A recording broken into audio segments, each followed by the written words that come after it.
أسعد الله مساءكم بكل خير. قررت بقى ما احطش وشي في الكاميرا. ناس كتيرة من الأصدقاء قالوا لي أنت بتطلع بوشك قريب قوي، فبعدته شوية. كده أفضل؟ قولوا لي في التعليقات كده أفضل ولا أطلع لكم كده أهو. أسعد الله مساءكم بكل خير. عاملين إيه؟ الأحوال عاملة زي ما تكون رجعنا لأيام كورونا تاني. وديني وأنا اللي نايمك المغرب ياسين، المقولة بتاعت الفنان محمد هنيدي. بفتكرها وأنا ماشي في الشوارع والمحلات قافلة والدنيا ضلمة الساعة 9. أوقات مش استثنائية خالص، يعني الكوكب مش في حالة استثنائية تماما. احنا في ربيع، والجو بديع على رأي سعاد حسني الله يرحمها. مش أنا اللي بقول كده، ما تشتمنيش في سرك. اللي بيقول كده الحكومة والدولة والبرلمان والقانون 164 لسنة 25 هم اللي بيقولوا كده.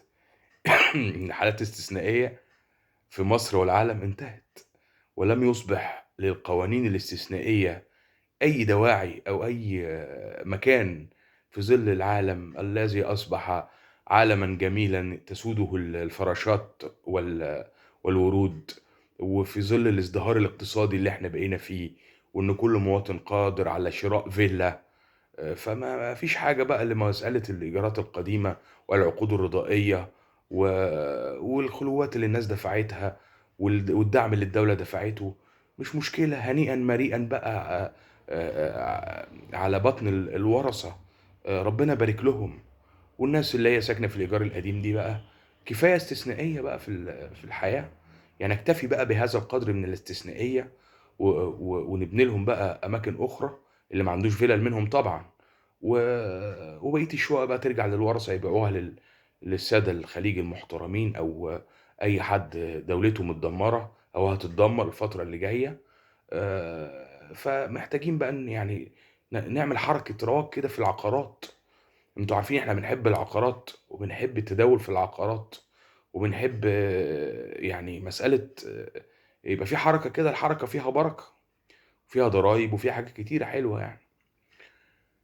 رجوعا يا جماعة لمسألة استثنائي، نرجع تاني لقانون استثنائي. أنا عارف إن الكوكب بيحترق وبيولع، فمش وقت ناس كتير هتقول لك أنت بتتكلم في إيه، في قانون الإيجار القديم. أيوه، بتكلم في قانون الإيجار القديم، وبتكلم في نص سكان العاصمة المصرية. إحنا مقدمين على أوقات صعبة. كل الاقتصاديين العالميين بيتوقعوا حاجة اسمها الكساد التضخمي. الكساد التضخمي ده يعني في بضاعة كتيرة بس الأسواق نايمة، وده ملموس دلوقتي جوه الأسواق المصرية. وتضخمي ليه؟ عشان في تضخم، والاتنين عكس بعض. حلولهم الاقتصادية عكس بعض، فبتقف الحكومات والدول رافعة ايديها لفوق ومش عارفة تتصرف، ومفيش كروت تلعب بيها في اللعبة دي. ده حصل في بداية العشرينات وقعد 10 سنين لغاية بداية التلاتينات زمان، 1900 حاجة وعشرين. مع بداية القانون بتاعنا فاكرينه بدأ 1920 في عهد الملك فؤاد رحمه الله.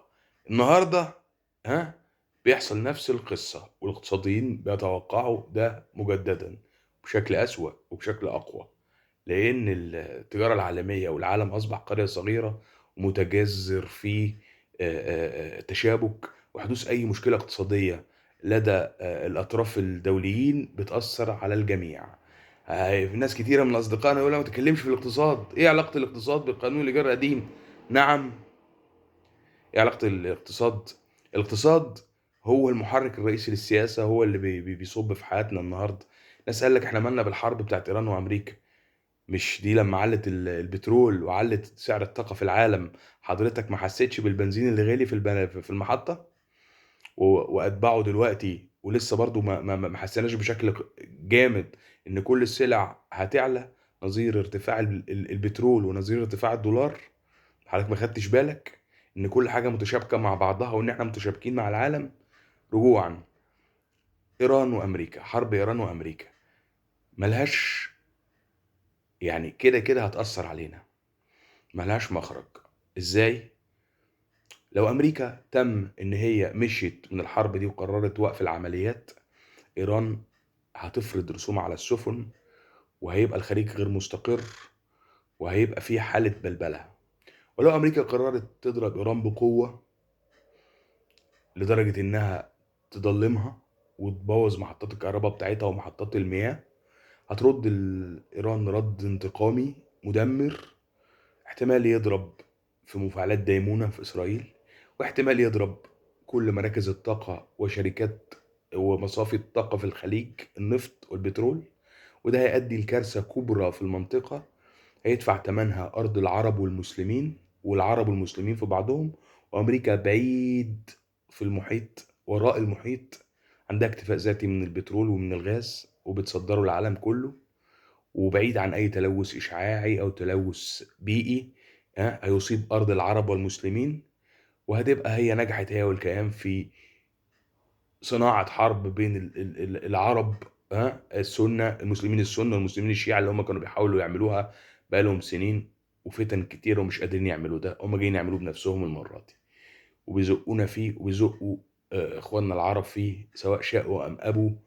وربنا يخرجنا من الفتنة بتاعت المرة دي على خير، لان هي لو ما انتهتش سريعا، يعني خلال اسبوعين يا جماعة، دول كتيرة من شرق آسيا ومن أوروبا هتعلن إظلامها الكامل. يعني مش مصانع هتقف، لا، ده البيوت هتضلم، الدفايات في التلج بتاعهم ده مش هتبقى موجودة، عربياتهم هتقف. كل احتياطات الدول والحرب دي خلال أسبوعين ما خلصتش. طيب أنا النهاردة مش جاي بتكلم على الحرب دي اللي احنا كنا متابعين أخبارها، أنا بتكلم فيما بعد الحرب. هل الآن نحن في وضع استثنائي؟ أنا مش هرد، مش هتكلم. يعني هسيب لكم انتوا الحكم، هسيب لاي حد بيشاهدني الحكم. صحيح، بمناسبة المشاهدات، لو سمحت اعمل سبسكرايب وشير هذا الفيديو عشان رأينا يوصل للناس كلها. نرجع، مش هنتكلم عن الحرب، هنتكلم في الاستثنائية بتاعة الوضع بتاعنا. هل الاستثنائية دي فترة اسبوع، اسبوعين، 3 لغاية ما عمليات امريكا دي تنتهي؟ ولا كل الاقتصاديين العالميين بيقولوا ان في تبعات لما حدث، والتبعات دي هتمسنا بشكل اساسي ورئيسي؟ ليه؟ احنا عندنا دين كبير، بندفع فلوس كتير، السياحه اتاثرت وهتفضل متاثره. السياحه تمرض ولا تموت، ولكنها زي ما اتاثرت سنين قبل كده، في حاله اي تلوث هيحصل عندنا او اي مشاكل او اي حاجه، السياحه بتهرب. كمان تحويلات المصريين في الخارج معظمها جايه من دول الخليج.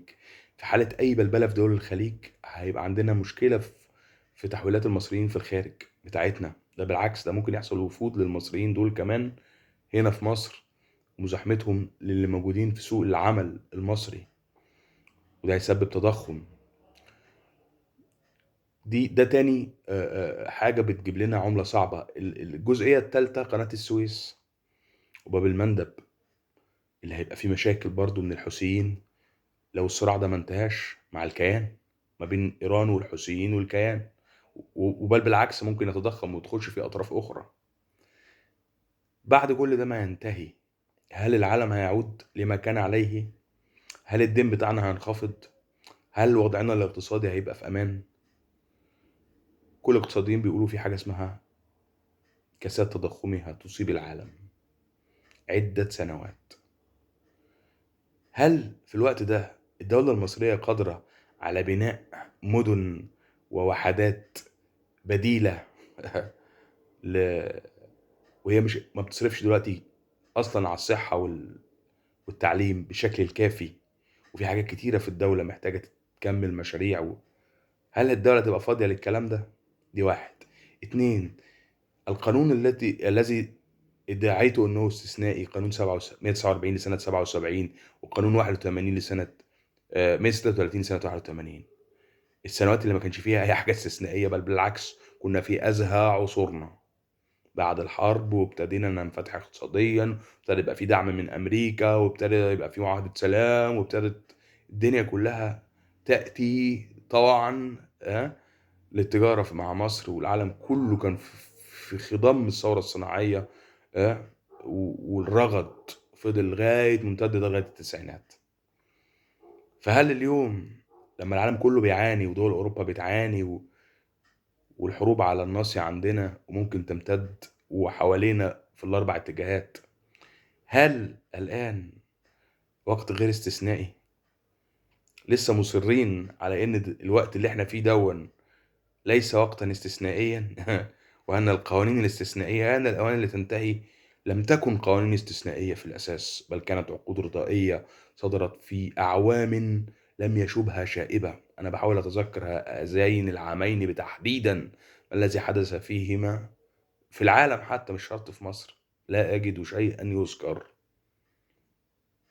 أما والآن يعني نبتديها منين؟ نبتديها من الثورة المصرية، ولا من أول تعويم 2016، ولا من وقف الاستيراد 2017، ولا من كورونا 2020، ها؟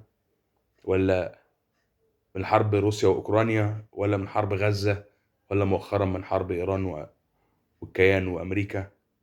والله أعلم ما الذي سيتبع هذه الكوارث التي اعتادت أن تصيبنا بشكل دوري كل عامين أو ثلاثة في آخر 10 أعوام.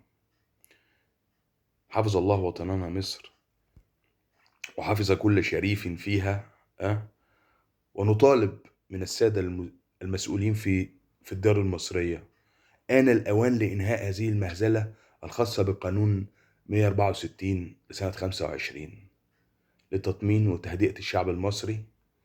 تمام كده كده المحكمة الدستورية العليا تحت رقابة من الشعب المصري، وتحت رقابة ذاتية من نفسها، وتحت رقابة من المحاكم الدستورية في كل العالم، لأنها واخدة تصنيف بالمناسبة في العالم من أرفع المحاكم رفيعة الشأن، محكمتنا الدستورية العليا، فلن تخالف أحكامها. ولكني أتمنى على الدولة وعلى الحكومة وعلى السادة المسؤولين الأفاضل قبل حتى أن تحكم المحكمة الدستورية العليا بزوال هذا القانون الغير دستوري والغير مفهوم في بنوده، وفي شطط، وفي إغفال لأهم الأشياء، وهي العدل. نتمنى عليهم مراجعة موقفهم، وطرح مناقشة جديدة في البرلمان المصري بقانون مقترح من الحكومة في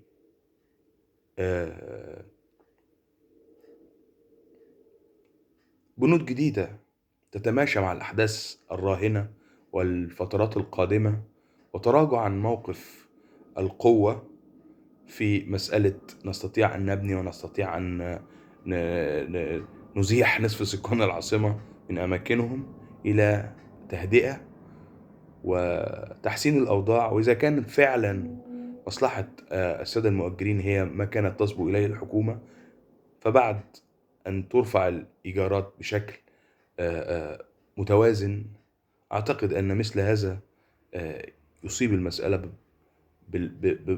بالعدالة، والدولة كلها في الآخر مفروض إن احنا نسعى الآن لتهدئة كل الأوضاع الداخلية، لأن القادم للأسف الشديد لن يكون يسيرا علينا جميعا. تحياتي، تصبحوا على خير.